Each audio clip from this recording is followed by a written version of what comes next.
Hello, and welcome to Exploring Journalism's Future, a podcast powered by the Institute for Media and Public Trust at Fresno State. I'm Professor Betsy Hayes, and I am faculty in the Department of Media, Communications, and Journalism at the university. From analyzing existing models to discovering new ones, from crafting content strategies to optimizing distribution, and everything in between. We'll connect you with a diverse array of experts and advocates dedicated to revitalizing and fortifying one of the world's most vital industries.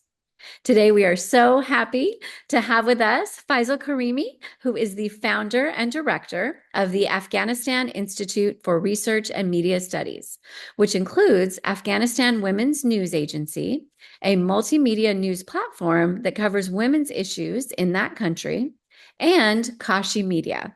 Welcome, Faisal. Hi, thanks for having me. It's my pleasure to be with you here. Oh, we're so pleased to talk to you.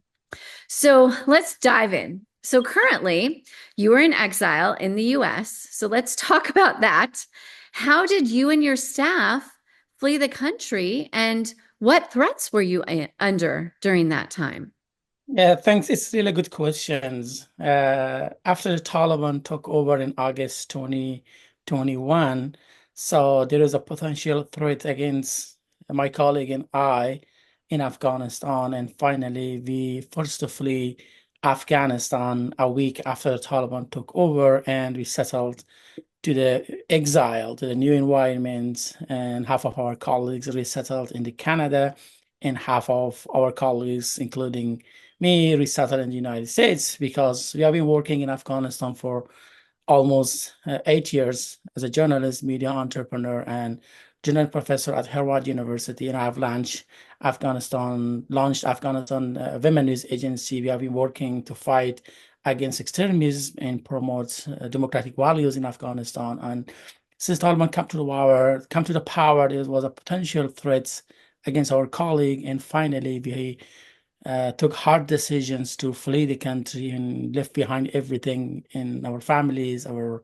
relatives, our office, in our cities, everything left behind. And finally, forced to leave Afghanistan and came to United States in Albania. As soon as we fled the country, we reinvented or rebuilt our newsroom in exile to continuing our journalistic activities to amplifying women voices and reflecting women voices under the Taliban regime in Afghanistan. And after that, almost a year ago, I hired 15 young female journalists in Afghanistan across the country for daily reporting on women issues and women challenges. We are on daily basis covering women stories and women issues and challenges under the Taliban regime. In our editorial team here in the United States, we publish those content to our website and social media that we have. So it's a kind of new life in exile. So with different and variety of challenges regarding working in a new environment, navigating with new life, with a professional life in the United States, and is still continuing under pressure of Taliban. So we're still fighting with extremism, with the terrorism, by providing reliable news and information to our audience, particularly women. You know that the women are deprived from their basic rights under the Taliban regime. All public prisons are banned for women under the Taliban regime, and we trying to bypass the Taliban firewall and deliver the reliable and news information that our audience, particularly women, need to be informed under the Taliban regime in Afghanistan. It's about hard decisions to be in exile and navigating with new environment. Oh my goodness, I can't even imagine. And so right now you have folks here. So how many you and how many others are working here in the United States on this project?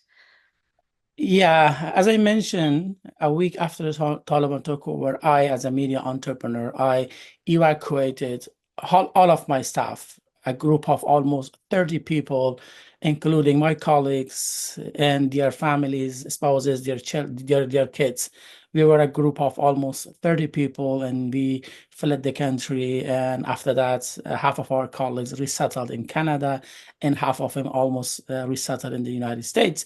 So you know that majority of our colleagues being came to the exile and the new environment. For surviving in the new environment, they forced to change their profession to be survive, because we lost our almost all of our resources to pay them. So uh, a few people of our colleagues still working in exile to lead our project in exile, and we finally forced to hire some people on the ground in Afghanistan. And currently, almost 17 of our colleagues still working in Afghanistan, including 15 young female journalists across the country, and also 3 people in exile. Yes, we are working to working the published accounting, the management of the website and social media, and leading the newsroom from exile, and just leading some leading and leadership activities from exile to lead our project in exile. But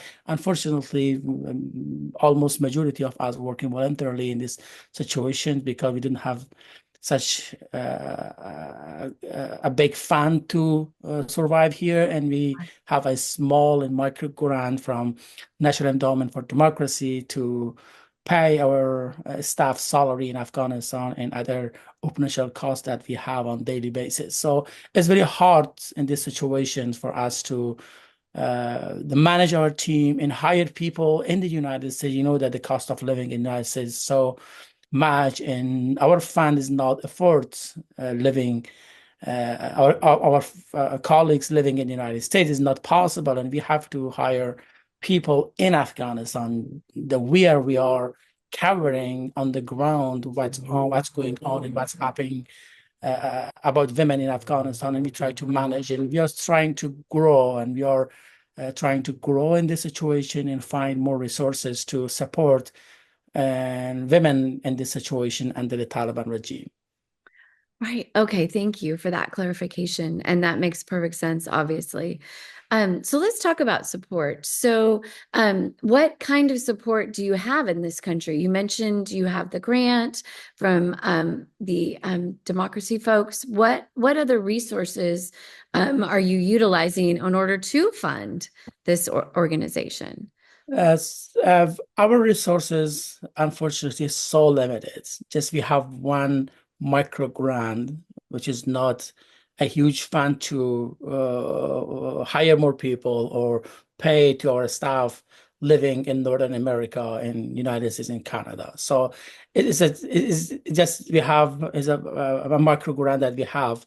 So it's micro grant supported us to cover our financial costs and expenses that we have for our operational and daily costs in Afghanistan. And we pay for almost 15 young female journalists in Afghanistan, and also one staffs who leads our websites and social media pages from Pakistan, because one of our colleagues still left behind in Pakistan, and also our colleagues who doing admin and financial works in Afghanistan to coordinate all of the administrative and operational activity that we have.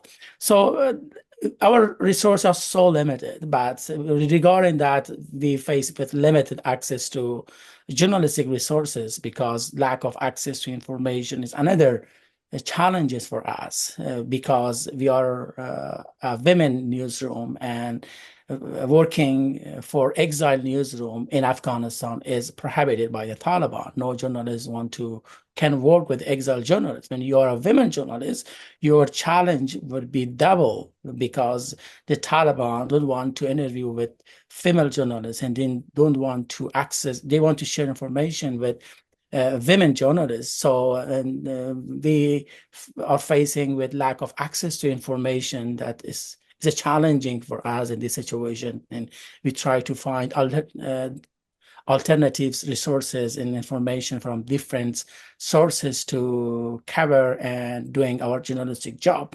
Unfortunately, we are facing with lack of resources in this situation, but we are surviving in this situation, and we are committed to our people and our audiences in Afghanistan. And thanks to our colleagues who are in exile within last 3 years, several of them working as a volunteer for us. It's a huge work that it showed us the commitment of our colleagues to support and working for women in Afghanistan by providing reliable news and information that our ideas need in Afghanistan.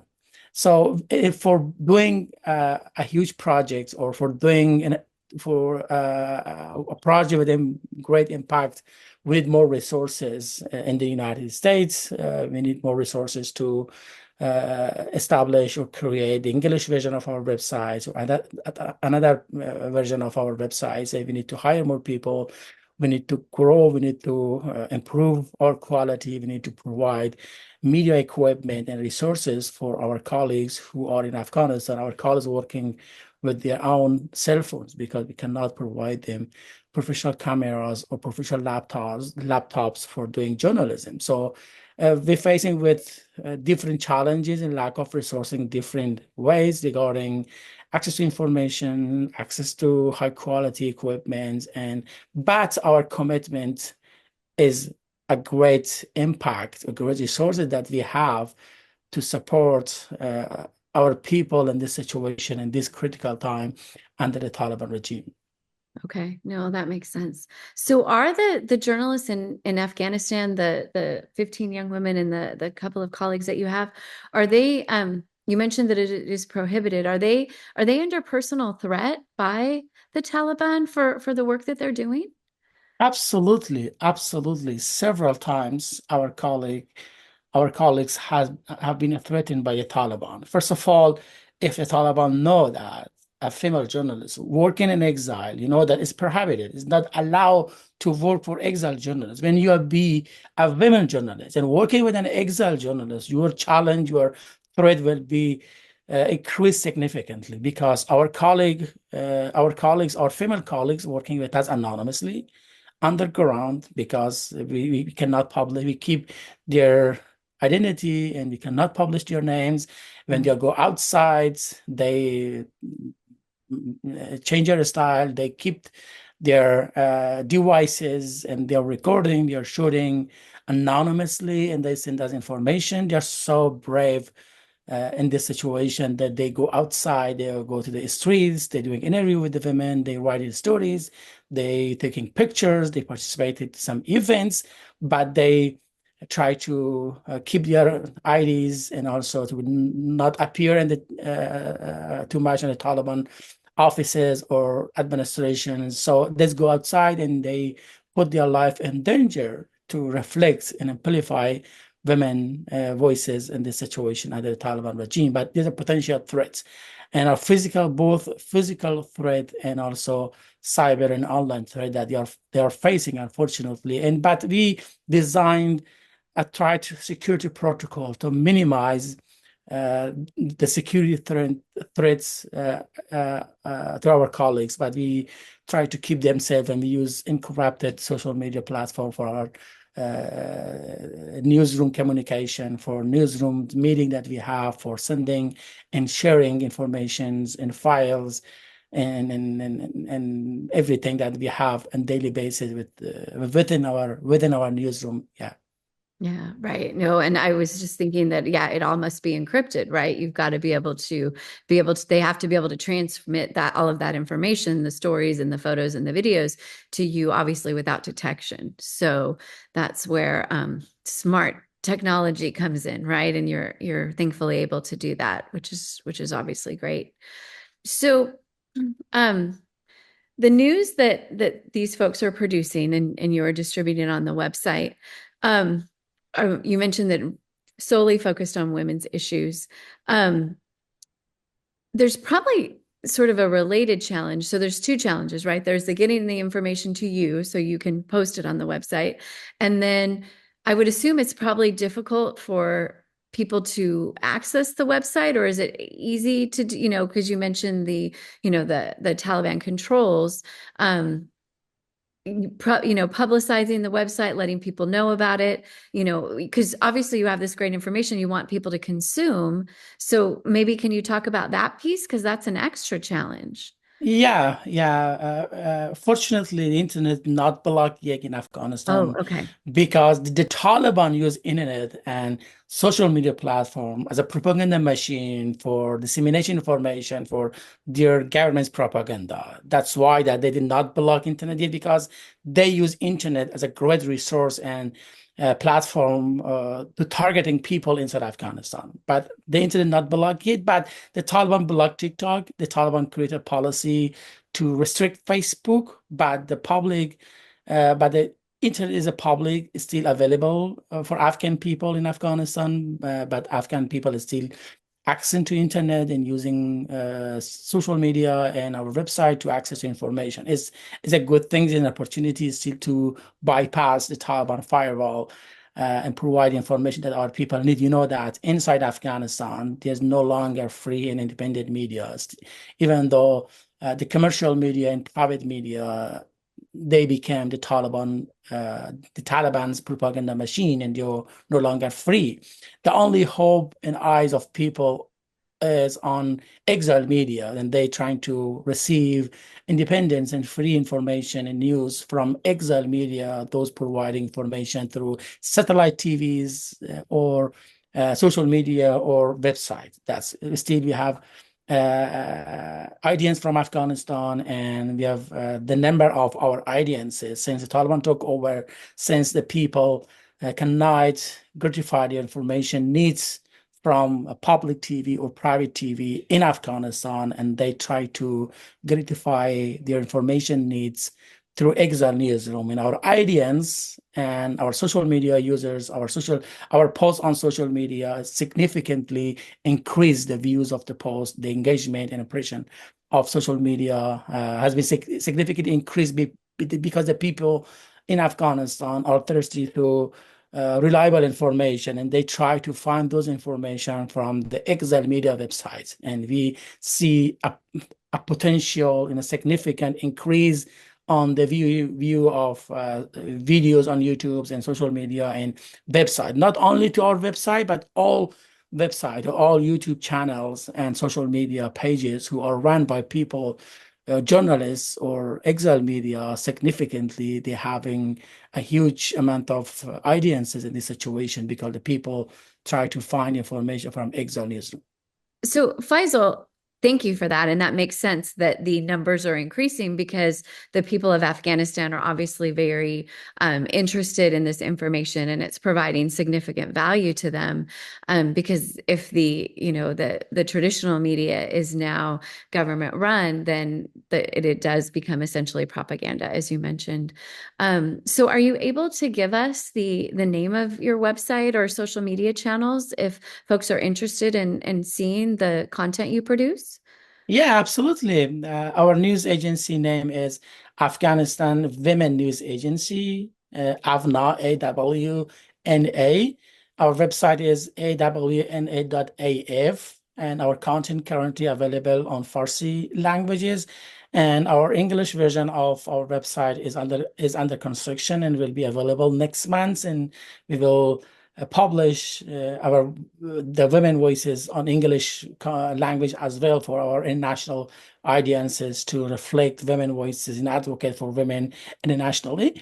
So in this name, Afghanistan Women News Agency, we are available on Facebook, and our IDs on YouTube is at Avna News, and all people and social media users can find us on internet and YouTube and Facebook, Twitter, Instagram, YouTube. And we have a strong presence on variety of social media, the social media that is popular social media, and we are available in all social media on the internet, and the people can search our news agency, Afghanistan Women News Agency, on Google, and they can find our website. Oh, wonderful. Thank you for that. And in the material surrounding this episode, we'll go ahead and list all of that for folks as well.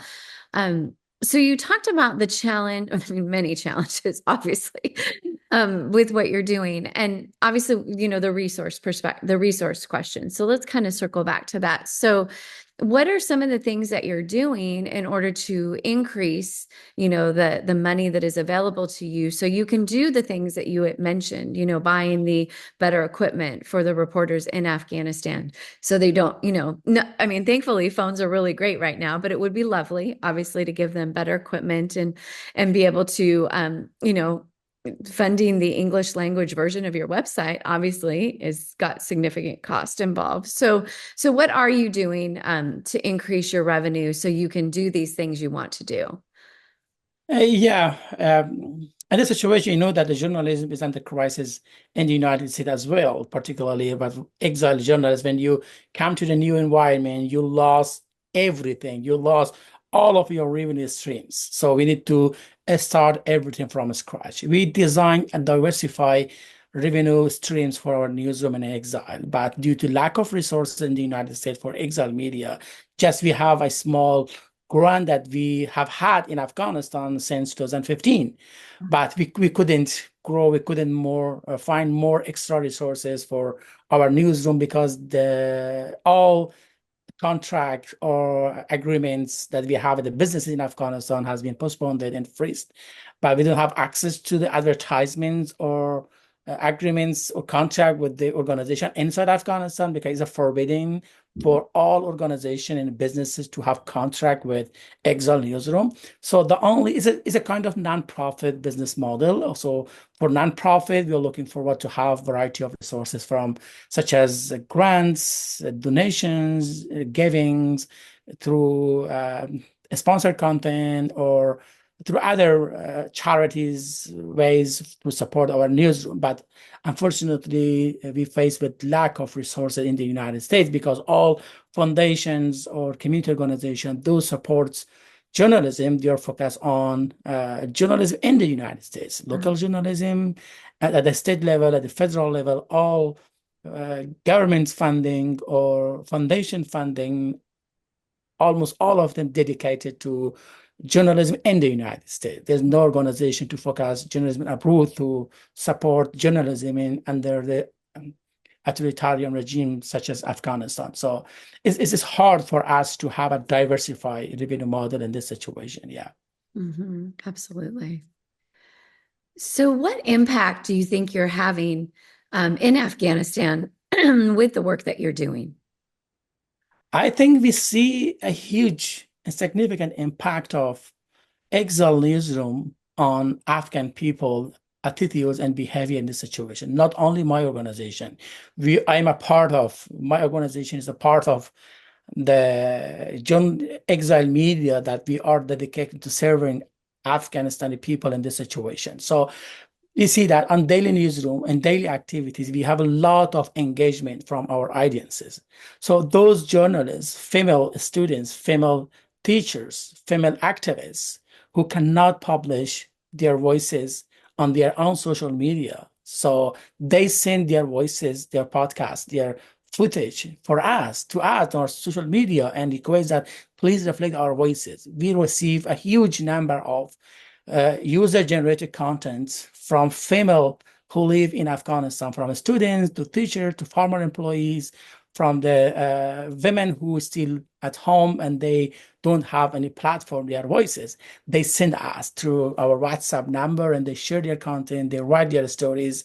And we have a daily podcast on daily basis. They send their voices, please reflect their voices. And when we see that, we receive a significant number of user-generated content from audiences. It shows that our work has a great impact. When we see that the Taliban restricted exile newsroom activities in Afghanistan, many exile newsroom journalists and colleagues have been arrested by the Taliban.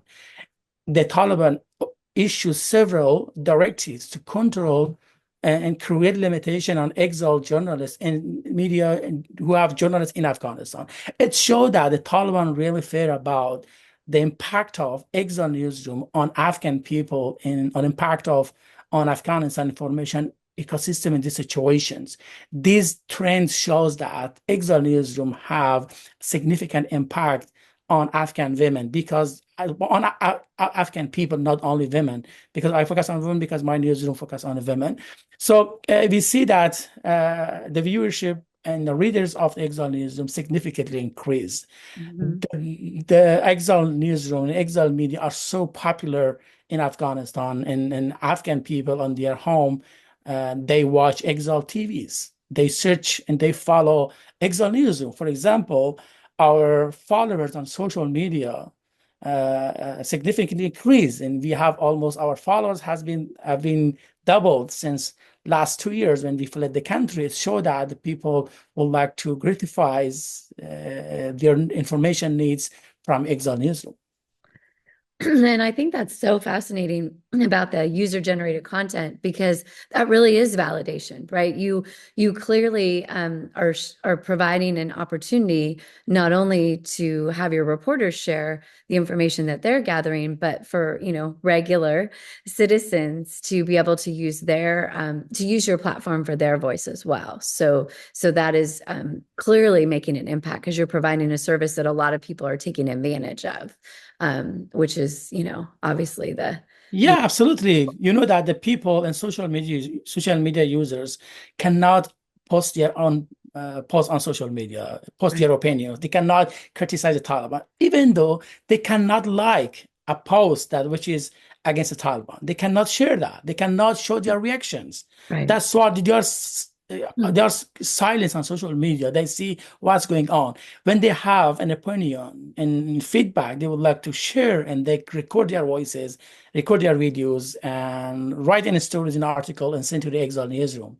And we give them a voice to behalf of them and amplify their voices and targeting the Taliban. Yeah, it shows that the people are still so interesting about exile newsroom. Yeah, it's the only hope, it's the only way that we could provide independent and free media for people in a country like Afghanistan. And we have a authoritarian regime. There have been several media orders. So far, Taliban issued 21 media directive that severely control media because the last issue, the last order that have been issued 2 days ago was that the Taliban issued an order for TVs. You cannot have online news and online uh, roundtable or discussions. You must record your roundtable. You must send it to the Taliban intelligence office or information office. After that, we can allow or choose that you cannot publish or not. They must send the all information. It actually censors and Right. pre-publication censors. And they share the list of commentators or analysts to be a guest on the TV political shows that, and they forced to select guests from the Taliban list. They're not allowed to invite independent experts to participate in the political or economic debate or roundtable discussion on TV. All newscasts, news bulletin, and political debate and all analytical shows must be recorded, and they send this video file to the Taliban and Taliban intelligence office and Taliban information and media office, monitor and see, and they will, after that, they will choose and select that how can they publish that. So Mm. it showed that it's Afghanistan becoming North Korea. It's kind of North Korea, yeah. Yes. Which actually kind of segues to the next comment slash question. This podcast is all about exploring the future of journalism, and it's really interesting that obviously this is the model that you and your other exiled colleagues, journalism colleagues, are using in Afghanistan, and this is also a model that's being used in other countries, that the free press is either never really been celebrated or no longer celebrated by the government. And so um, there are other countries who are using the same model that you are using to enable to provide information to the residents of their country. Can you maybe talk about that the other, not necessarily specifics, but just the idea that this is a model that other countries are using. You are not the only ones doing this. Is that Yeah, correct? yeah, yeah, absolutely. Yeah, you know that in the United States, when we go to conferences, they talk about the impact of AI on the future of the journalism and using embarrassing technological issues on the journalism. So in countries like Afghanistan, in Iran, Saudi Arabia, China, Northern Korea, and some other authoritarian regime, we're still thinking to how to save journalism. Right.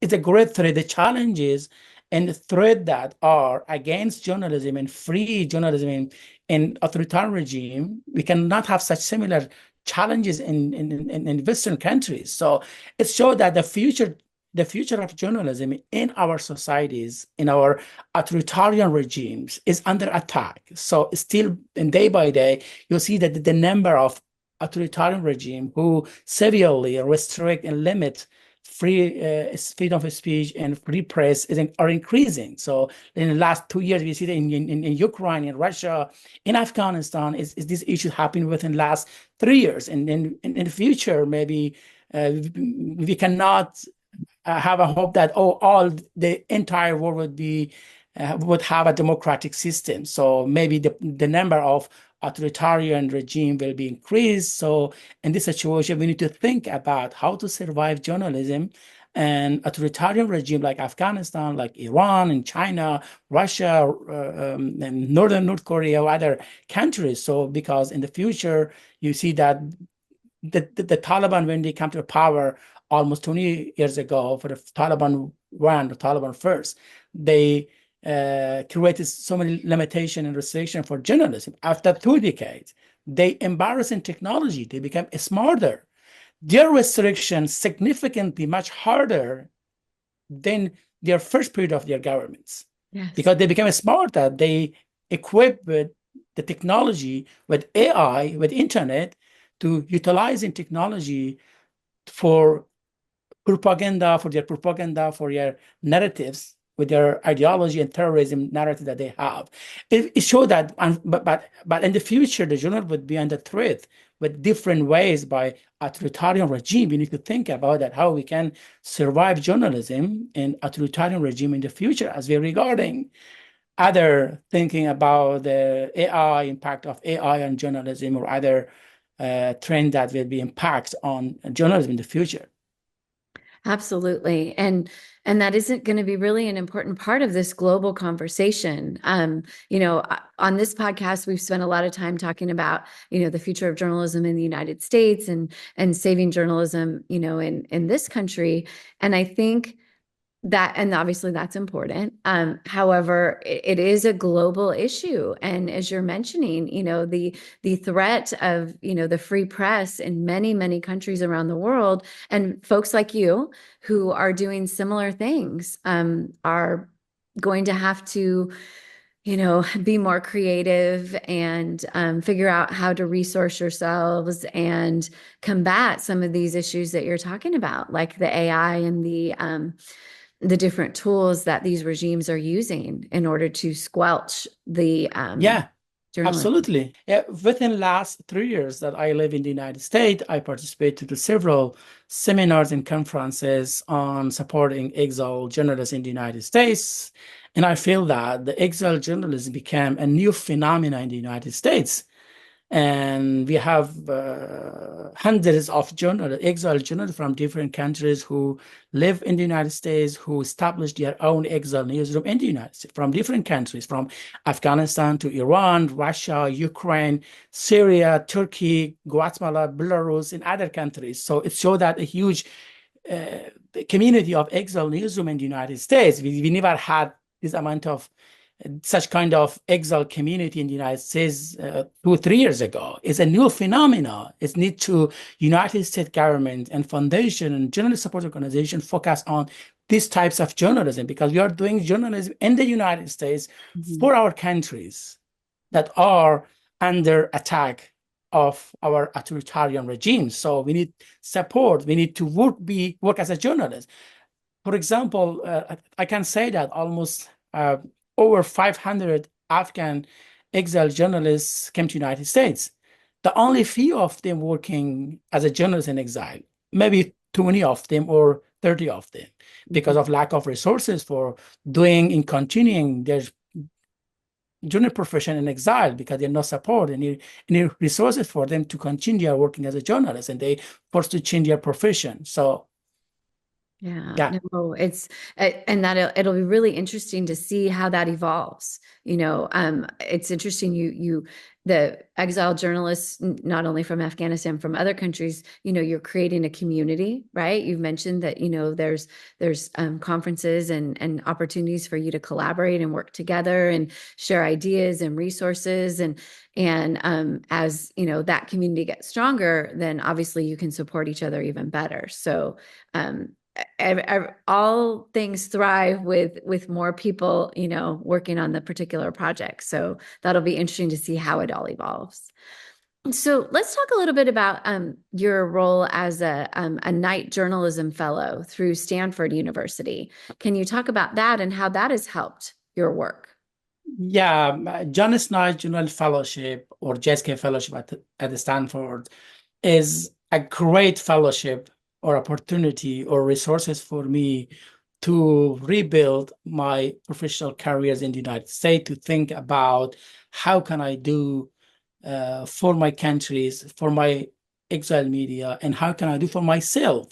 How can I think about my personal life and my professional life in the United States? During the fellowship at the Stanfords, I explored innovative ways for sustainability of exile newsroom. And I explored how can I sustain my exile newsroom through different and through designing diverse revenue streams or other resources that we have. At the same time, Stanford fellowship, JSK fellowship, gave me an opportunity to improve my skills, to learn and update my skill and my knowledge regarding journalism, to explore the universities and have access to resources at the Stanford, and allow me to meet new people and talk with the new experts, talk with the professors, and then participate to conferences and expand my networks, to think about how can I be as a professional journalist in the United States, right? And how can I be a media entrepreneur in the United States? So during that at Stanford, I thought about my exile newsroom, and at the same time, I designed a business model for establishing a new media startups dedicated to serving Afghan immigrants and communities in the United States as a local journalist platform dedicating to empower Afghan immigrants and communities in California, and how can I provide the news information that's my community needs to be adopted and to be resettled and integrated in the United States by their native languages. So is it the new project that I explored at Stanford, and JSK Fellowship was a life-changing program for me to think about to how can I start everything from scratch, to explore my ways and find resources, meet up new people, and update my knowledge and skills on different issues, particularly AI. And I participate to several conferences and seminars and workshops about the AI, utilizing new tools for leveraging my Excel works. So right now we are utilizing AI as a part of our daily activities for doing journalism in exile. So it was a great program for me, not only for me, for all fellows, was a great and life-changing program, but for me, JSK Fellowship was a school of life to think about my future career in the United States as an exile, as a new resident of the United States. Oh my goodness. Wow. That is so fantastic. So let's talk about AI for a second. What specifically are you using it for in your work right now? So we use different AI tools for our journalism. For example, using AI for fact checking. We use different AI tools for fact checking. The Taliban disseminate a huge number of misinformation and propaganda on social media, and we utilize an AI tools for fact checking and information verification. So And also we use AI for grant writing and for translations of our content. When we publish some content, we would like to publish content in English. We use AI tools for translations of our content because we do have access. We cannot hire more people, and we try to use AI to translate some content, to write things, some grants or proposal to our donor. And also we use generative AI to publish some content and some pictures. For example, we don't have access to some real picture from underground, and we try to use generative AI professionally for generating images and also and some graphic when we would like to design some graphic and some data journalism projects. I mean, it's AI for data analysis and data representation and data visualizations. And we are using AI tools at the basic level. So we're trying to improve our knowledge, our access to AI premium versions. And we are at the basic level, we are increasing the using AI tools. It's become an integrated part of doing journalism in this era, particularly for us as exile journalists. And we use, for example, facing with different challenges, but AIs help us to use AI to improve the quality of our work. Wow, thank you. Thank you for that. I really appreciate it. So, what else would you like to share with our listeners, either about the work that you're doing, thoughts on the future of journalism, all of the above? What else would you like to share? I think we need to give a voice for exile journalists in the United States. We need to take serious exile journalism. You know that when journalists from different countries refugee to the United States, they lived in the United States, so they are doing journalism. We need to, for saving democracy, for saving journalism, we need to support exile initiatives.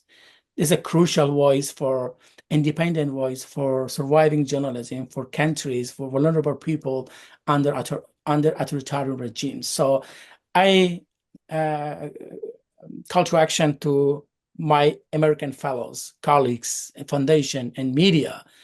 Think about exile journalists, and they provide an opportunity for those who came to the United States and refuge here. They need more support to rebuild everything from scratch. You know that when you left behind everything and your countries, your memories, your nostalgies, your countries, your social, you lost everything. When you come to the countries, you're navigating with cultural shock, with cultural differences, navigating with building your personal life. At the same time, you need to think about your professional work. So our challenges are double because we are here. We need, if you would like to be a journalist, you need to have some resources. For example, a university could provide scholarship and program for exile journalists to update their knowledge to be a journalist. Because if they improve their knowledge, if they be a journalist, and they will give voice for their voiceless people on the ground. As I mentioned before, hundreds of journalists from Afghanistan came to the United States as an exile journalists. Only a few number of them working as a journalist. So in this, when we have limited number of exile journalists, actually there is no platform for people who are suffering from dictatorship, from authoritarian regime, from lack of access to information. If we support exile journalists, even though it means that we support future of journalism, we support vulnerable people who are suffering from authoritarian regimes, behaviors, and threat that significantly threats people. For example, in case of my country, so the women are all in school and public prisons are banned for the women. The only hope for women is that exile media.